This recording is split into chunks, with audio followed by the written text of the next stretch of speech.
Ahojte, pozdravujem vás ešte raz zo Sicílie s krásnym výhľadom tuto na Etnu.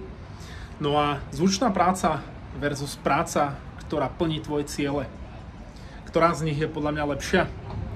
Zvučná práca je to, čo keď povieš niekomu, že robíš, tak to veľmi dobre znie. Nebudem tu dávať nejaké konkrétne príklady, aby som sa nikoho nedotkol, ale pravdepodobne vieš si predstaviť, že o čom asi hovorím. Naopak, potom je to práca, ktorá ti dokáže splniť tvoje ciele.